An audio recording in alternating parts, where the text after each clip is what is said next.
Hi, everyone, and welcome to our summer edition of Show Talks.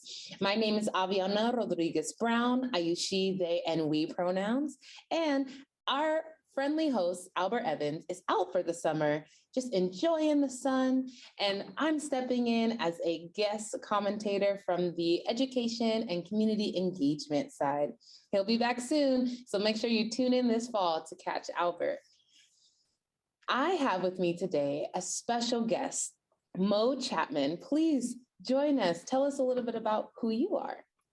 Hi, my name is Mo Chapman. I use she and her pronouns, and I work at the Fifth Avenue Theater as the production logistics coordinator.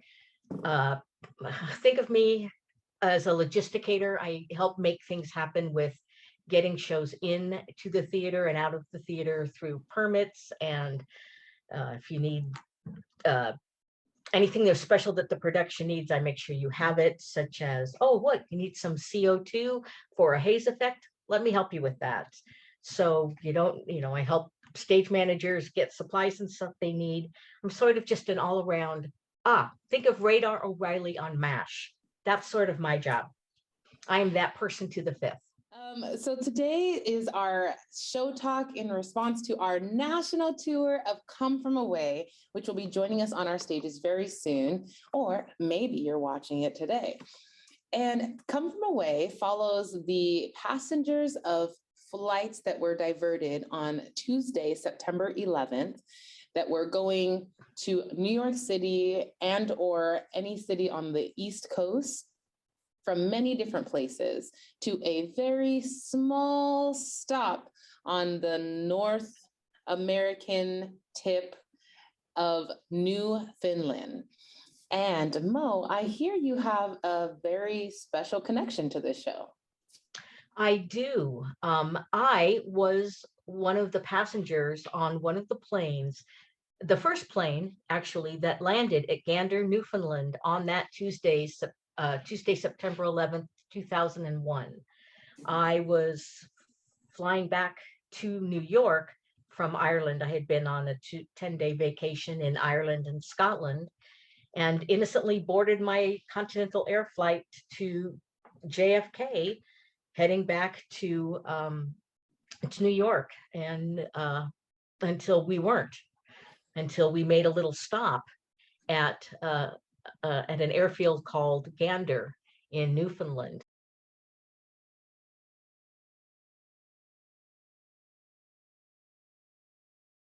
First off, I want to preface all of the tales I'm going to regale to you. This all happened back in 2001, and I want to say that because as we go on and converse throughout this time, because we are so used to having the world at our fingertips through our smartphones and our iPads and all of our other fabulous electronic devices, that were not available. We didn't have those back in ye olde timey days of 2001. We had cell phones, but they had this thing called roaming charges. And if you remember those, this is why thank you, I did have a cell phone. It's why I did not take it with me, because I was going to Ireland and Scotland, and roaming charges were quite expensive, but they had pay phones back in the day, and you could actually stop on a corner and make a phone call. I had a calling card, so I was set. I didn't need to have a cell phone, or so I thought, but more on that later. Well, today we're going to talk a bit about the show, and I will confess, I've only been introduced to the show via the soundtrack. I love, love, love the music. It has such a wonderful feel. And so today my questions are going to follow the route of the soundtrack.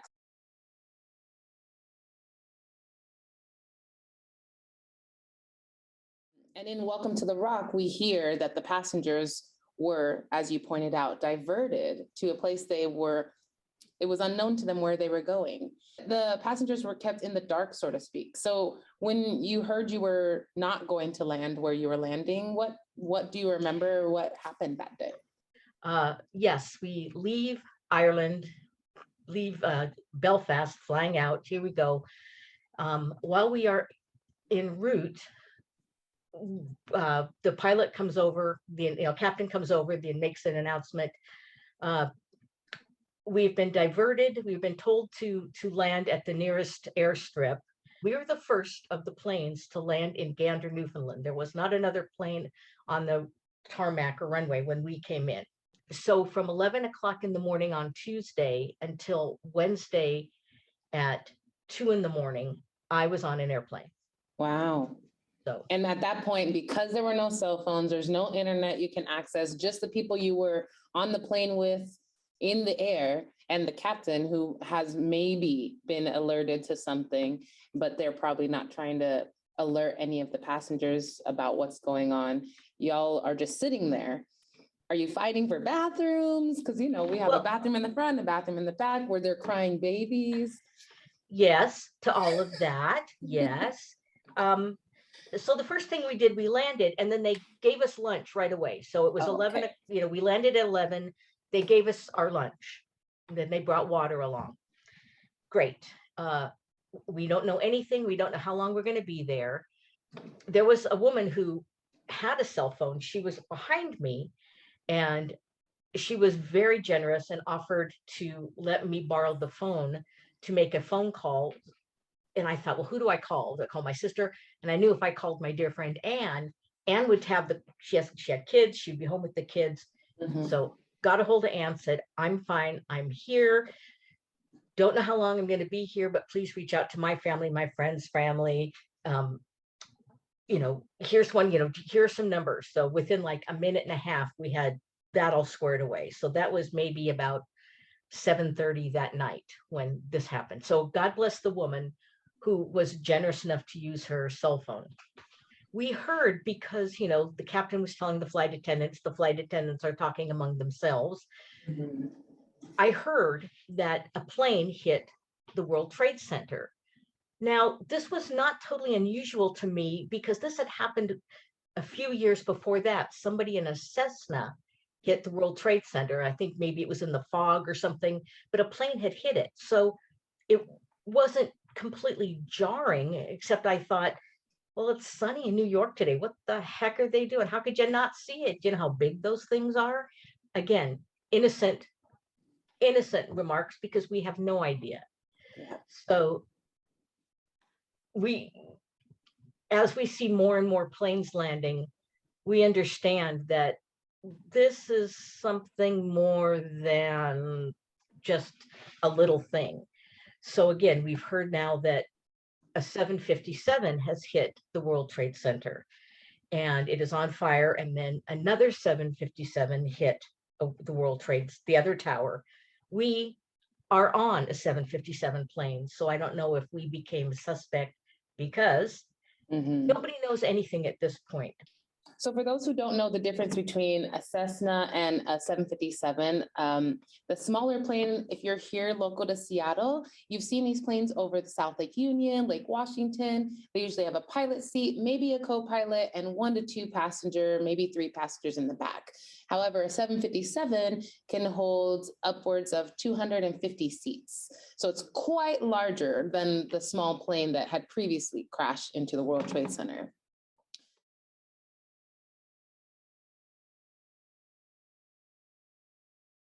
Back to our soundtrack, Darkness and Trees is the song title, where you actually were reaching the 2 o'clock hour of the morning and you were about to talk about debarking this 757? Right. After being on the plane for an exorbitant amount of times, they kept playing Shrek over and over because that was the movie they had on the plane. But I couldn't watch it. You can only watch it so many times. And fast forward to where, we've run out of water, we've run out of food. They are having a heat wave in Gander on that day. Oh. And so you have all these planes sitting on a tarmac, these aluminum cages, these aluminum cans that we are sardines and packed inside of. I'm wearing more autumnal clothing because I've come from Ireland where it is not 75, 80, 85 degrees. So everything was just baking. It was warm. It was very warm. And they had opened the doors to get some air going. And, we watched the day turn to afternoon, to turn into evening, to turn into darkness. And finally, as they're getting everything together, people are they're debarking, we get our turn. We get to get off the plane. And we go into the Gander airport terminal, and they check your passport. You go through it was like an assembly line where you got a little bag of toiletries, you got a bag with like underwear, and you got a Subway sandwich and a soda. So here's everything you have. And then we were let out onto a bus. My plane didn't stay in Gander. We went out to Glenwood, which was a bus ride out. And that's where the song of Going Into the Darkness, because you leave the big town of Gander and you're going out to the suburbs or to the very rural part of Newfoundland, which in the area where I went to was called Glenwood.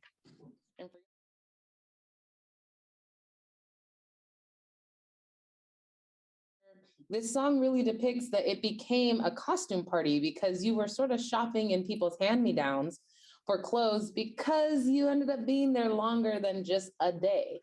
So can you talk? Oh, yeah. Talk a little bit about that.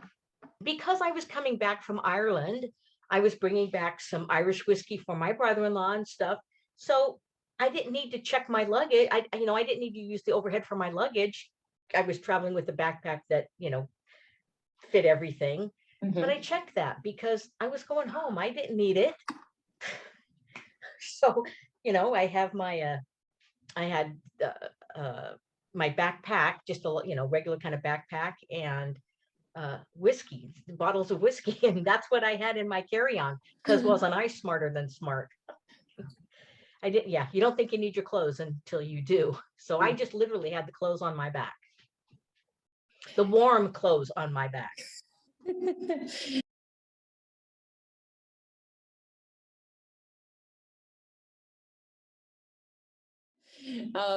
How did the residents in Gander, Newfoundland, because now you're not in the town, you're not in the city, you're in the town, how did they perceive folks as they were entering? Were there swarms of people the next day that came to greet you? What was your interaction with the residents? Being in Glenwood, so we were out in Glenwood outside of Gander. Glenwood. We had moved on to Glenwood. We met the mayor of Glenwood. It was very nice to come by and say hello. There were people who were there to take care of us. So people came in to cook food or they brought food in.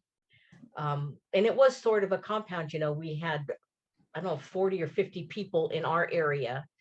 And people would come in and say hello, but there was a small town and there was a library, and the library was a godsend because they had computers, and the computers had internet.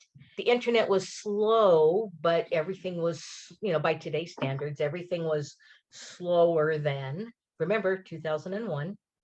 And the library was a godsend. The librarians could not have been more genuinely just caring, as many people were, but really just good, salt of the earth, sorry for what we were going through, whatever they could do to help.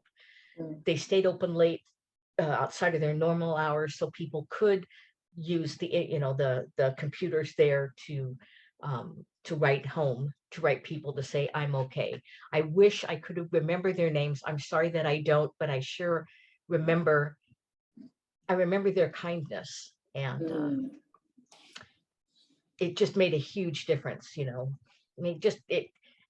A really sort of jarring experience of having to land during all of this time.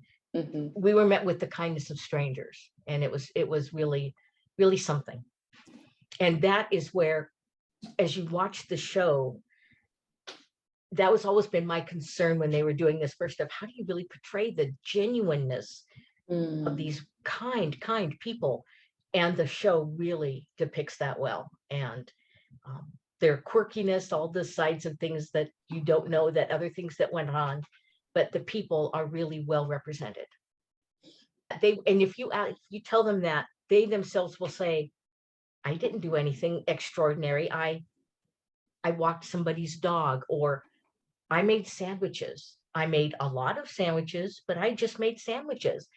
But it's just that simple act. And as we're going through this, if I came away with nothing, and I'm going to repeat this several times, you never underestimate the impact a simple act will have on somebody else.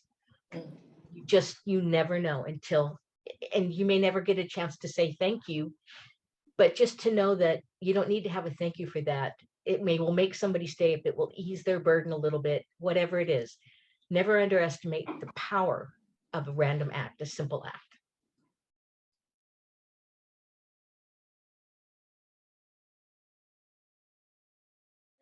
There is a song in the show about becoming a Newfoundland, and the community not only embracing, but also like, this is a rite of passage. If you want to be one of us, you've got to do this thing. And I think there's like a spanking of the fish. And no, it's a kissing of the fish. Oh, it's the drinking of the screech and the kissing of the fish.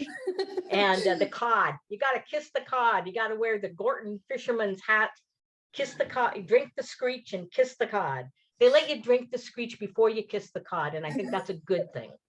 And I was made an islander. I kissed the cod. I kissed the Blarney Stone in Ireland. I guess kissing the cod is the next thing. So there were some light moments on the ground as well, where y'all banded together and we're people, essentially. Yes. The small, when you have no control over your life, you find this over the big things in your life. I don't get to go home. You got to focus on the small things. People were waiting on, they kept making food for us. They wouldn't let us help make food. They wouldn't let us do the dishes because, that they're there to take care of us. We were going through an ordeal. They're going to help us. Oh my God. I had to beg to be able to help with breakfast one day. I said, I need to do something. I need to have control of something. I got to make toast. Oh my God. I never thought I would be so excited about putting bread in a toaster. And yet it made all the difference. We need to feel useful. That's the one thing that when we think we're helping take care of somebody, yes, that's important, but don't forget that they need to feel useful too, and the smallest act of making toast, or let me clear the table. Oh, I got to fold napkins today. I'm so lucky.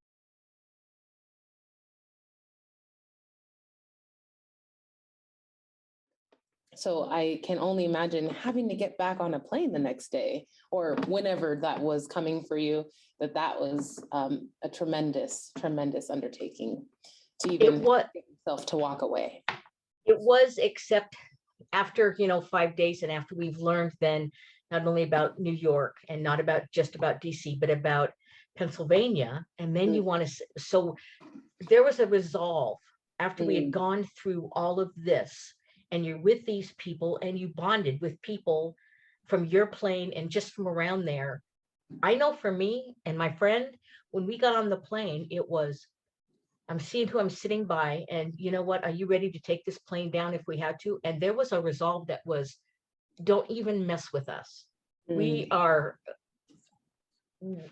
isn't going to happen again, blah, blah, blah, where we're all resolved to get on this plane and we're going to make it fly. And this plane will not be used as a weapon.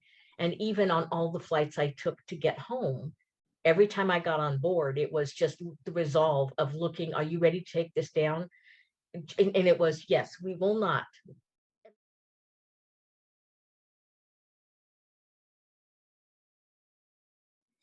What is it like to work at a theater that's presenting a tour of Come From Away?